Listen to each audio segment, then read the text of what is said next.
नमस्कार, आप देख रहे हैं उज्ज्वल हरियाणा न्यूज। उज्ज्वल हरियाणा न्यूज आज आपको लेकर पहुंचा है चुनावी सरगर्मियों के बीच जिला कैथल के गांव ग्योंग में। और आज हम आपकी खास मुलाकात करवाने जा रहे हैं समाज सेवी से और जानकारी लेंगे कि किस प्रकार की जो चुनावी सरगर्मियां हैं और कौन इनके परिवार से जो कैंडिडेट है वो कौन मैदान में आया है और किस प्रकार की इनकी जो तैयारियां हैं वो चली हुई है। सर नमस्कार। सर नमस्कार। सबसे पहले तो मैं उज्ज्वल हरियाणा न्यूज़ के सभी दर्शकों को मेरा नमस्कार जी, बहुत बहुत बधाई जी। हाँ, तो सर मेरा नाम तो कर्मवीर है, सब जानते हैं, गांव में फुल्ली के नाम से जानते हैं। मेरी धर्मपत्नी आदरणीय मंजीत कौर जी इलेक्शन में चुनाव लड़ रही है अब की बार, और वे उम्मीदवार जनरल महिला का हमारे आयोग है उसमें उम्मीदवार है। वो पढ़ी लिखी शिक्षित ग्रेजुएट हैं और स्पोर्ट्समैन भी है साथ में, और गोल्ड मेडलिस्ट हैं हैंडबॉल से वो, ठीक है। और मैं अभी क्रिकेट और हैंडबॉल से NIS हूँ जी। हाँ जी, देखिए बहुत अच्छी सोच लेकर अब की बार जैसे समाज सेवी हमारे बीच में कर्मवीर जी हैं, इन्होंने बताया है कि किस प्रकार से इनकी जो तैयारियाँ हैं उसके बारे में थोड़ा जानकारी लेंगे सर। तो किस प्रकार की आपकी जो तैयारियाँ हैं गाँव में वो चली सर? जैसे कि मैं आपको बताता हूँ कि 23 फरवरी 2021 को पंचायती कार्यकाल समाप्त हो चुका है जी, और लगभग 21 महीने के अंतराल के बाद चुनाव आयोग ने हरी झंडी दी चुनाव के लिए। और आगामी 2 नवंबर को हमारे गांव के अंदर पंचायती में एक पंचायत चुनाव होंगे, ठीक है। तो वो होना है, वो जो गांव का भविष्य तय करेगा आने वाले 5 साल में। और 5 साल को हम आगे ऐसा बनाना चाहेंगे कि हम इतना विकास कर दें कि 15 साल तक आगे विकास करने की जरूरत ना पड़े जी। तो हमारे गांव के अंदर बहुत सी कमियां रही हैं। जैसे एक तो सबसे बड़ी समस्या है हमारे गांव के अंदर, बस स्टैंड हमारे से बिल्कुल पास में पड़ता है, मगर हमारे गांव के बस स्टॉपेज पर बस नहीं आती जी, ठीक है। जो हमारे गांव की सबसे बड़ी समस्या है, यहाँ से पैदल जाना। हाँ, हमारी बहन बेटियाँ ऑटो में किसी भी तरीके से वो कोई अड्डे पे जाते हैं, यहाँ से लगभग 1 किलोमीटर के आसपास पड़ता है, वो जाती हैं, पैदल जाती हैं। तो गांव में ऐसी चीज़ें शोभा नहीं देती जी जी, ठीक है। और सरकार का एक नारा भी है कि बेटी बचाओ बेटी पढ़ाओ, बेटियों को बस की सुविधा उपलब्ध नहीं है। सरकार अपनी दिशा से काम अच्छा कर रही है, मगर नुमाइंदे की एक अच्छी सोच और कमी होने के कारण हम वहाँ तक नहीं पहुँच पाए जहाँ तक हमें पहुँच जाना चाहिए था। हम शहर के उत्तर पूर्व के क्षेत्र में बैठे हैं जी, जो शहर की सबसे महंगी ज़मीन के ऊपर आज हम बैठे हैं, और हम विकास के मामले में फिसड़ी हैं। हम आदर्श गाँव की श्रेणी में भी आज तक नहीं पहुँच पाए जी। तो मैं चाहता हूं कि हम आगामी 5 साल में, और आप लोगों के सहयोग से, क्योंकि आप तो समाज का दर्पण हो, समाज के आईना हो, तो मैं चाहता हूं कि कम से कम हम गांव के अंदर अपने आप को इस तरीके से साबित करें कि आगामी 5 साल हमको मौका मिले जी। तो सर बात करें जैसे आपके गांव की कुल वोट आबादी और वार्ड कितने हैं और किस प्रकार से जनता का जो आशीर्वाद है वो आपको प्राप्त हो रहा है? सर मैं जैसे गांव के सुख और दुख में पहुंचने की कोशिश करता हूं। मेरे पास अगर किसी का कोई मैसेज ना आए या मेरे को नहीं पता लगे तो मैं उसके लिए तो मैं गाँव वालों से, आपके चैनल के माध्यम से भी माफ़ी चाहता हूं। और मैं साथ में जॉब में से भी टाइम निकाल के मैं सोचता हूं कि मैं सुख दुख में पहुंचा जाए जी, ठीक है। सबसे पहले तो फिर मैंने एक चीज़ और नोट की है कि गाँव के अंदर हमारा शिक्षा का स्तर बिल्कुल गिरता चला जा रहा है। गाँव के अंदर नशा की बुराइयाँ बहुत ज़्यादा आगे की तरफ जा रही हैं। छोटे छोटे बच्चे मैं देखता हूँ कि शाम को पटोलियाँ बना के, अब मैं क्या कहूँ कि आपने इस तरीके से गांव का माहौल बिगाड़ा जा रहा है, और गांव का प्रतिनिधि ही ऐसा काम करता है। पिछले 5 साल में हमने ये चीज़ें देखी हैं, 200 से 250 नए शराबी पैदा हो चुके हैं गांव में, ठीक है। एक एज होती है, कोई दिक्कत नहीं। देखो सरकार की आबाकारी नीति है, उसके तहत हमें चलना भी पड़ता है, ऐसी कोई बात नहीं है, बट फिर भी एक दायरा होता है, ठीक है। पंचायत चुनाव है, पंचायत तरीके से लड़ी, कापी कलम के साथ भी लड़ा जा सकता है, ठीक है। अगर आज मैं कहूँ कि मैं आपको ये दे रहा हूँ तो मैं आपको आज ही मारने चला हूँ, ठीक है। आगामी 5 साल मैं अपना ही पेट भरूंगा, मैं दूसरे का विकास नहीं कर सकता। मैं ऑन कैमरा कह रहा हूँ, आप ये बात रिकॉर्ड रखना बिल्कुल सही, ठीक है। मैं आपको ये नहीं कहूँगा कि मैंने ये नहीं कहा था, क्यों आपके पास ये बात रिकॉर्ड है। आप समाज का दर्पण हो, आईना हो। एक शीशा हम रोज़ घर में देखते हैं, वो शीशा नहीं है, आपका शीशा सारे समाज को दिखता है। समाज की गंदगी को भी आप दिखाते हैं और समाज की अच्छाई को भी आप दिखाते हैं जी। तो बहुत अच्छी सोच। देखिए आज हमारे बीच में समाज सेवी कर्मवीर जी मौजूद हैं और इनकी जो धर्मपत्नी है श्रीमती मंजीत कौर, गांव की जो भावी सरपंच है, पढ़ी लिखी है, कर्मठ है और शिक्षित है, और बहुत ही अच्छे तरीके से जो इनकी जो तैयारियां हैं, क्योंकि हमने अभी गांव का दौरा भी किया है, गांव के दौरे में निकल कर आया है कि अब की बार श्रीमती मंजीत कौर को अब की बार गांव का जो गांव की जो रूपरेखा है उसके हाथ में सौंपने जा रहे हैं। तो बहुत अच्छे तरीके से इनकी जो तैयारियां हैं वो चली हुई है। तो सर बात करें, जैसे अभी आपने बताया है कि नशे की एक तरफ तो सरकार दावा करती है कि नशा मुक्त भारत, और दूसरी तरफ सरकार के यही कैंडिडेट जो जैसे आज चुनावी सरगर्मियां शुरू हो चुकी हैं, जिला परिषद, ब्लॉक समिति, सरपंच, पंच के चुनाव भी होने हैं। तो सर वही बात जैसे अभी आपने बताया है कि प्रतिनिधि ही दारू वितरित करता है, नशा वितरित करता है, तो ऐसी विडंबना क्यों है? समाज क्यों नहीं अपनी सोच को बदलना चाहता? देखो, अब की बार मुझे बदलाव की बयार दिखाई दे रही है और हम पहली बार हमसे कोई अच्छा कैंडिडेट आएगा।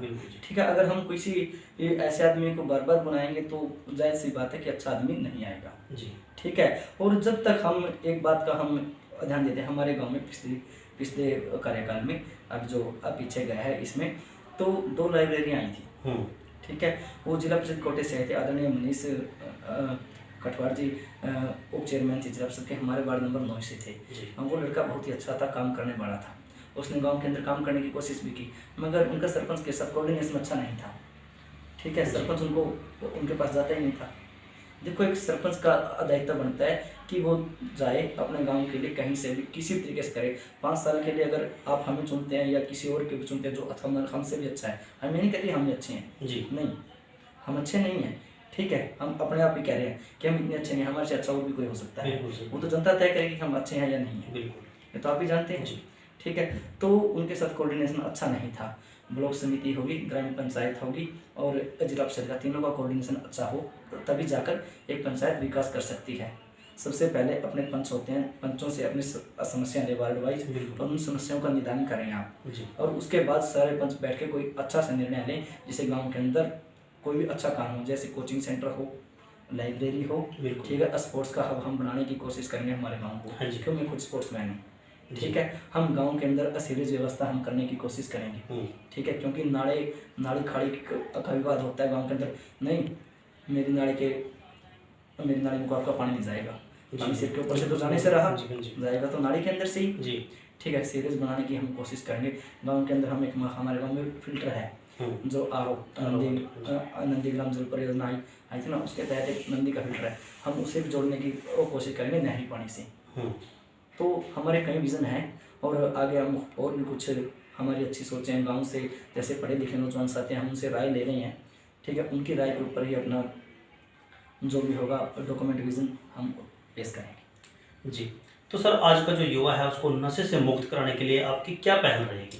नशे से मुक्त कराने के लिए मेरी ये पहल है कि जब गाँव का प्रतिनिधि अच्छा होगा और उसके ऊपर कठोर कदम उठाएगा तभी जाके उसको रोका जा सकता है जी। हाँ, ये खोखला दावा मैं नहीं करूँगा बैठ के, जब मेरे गांव के मेरे पंच मेरे साथ सहमत होंगे तभी मैं उनको रोक सकता हूँ, अकेला मैं कुछ नहीं कर सकता जी।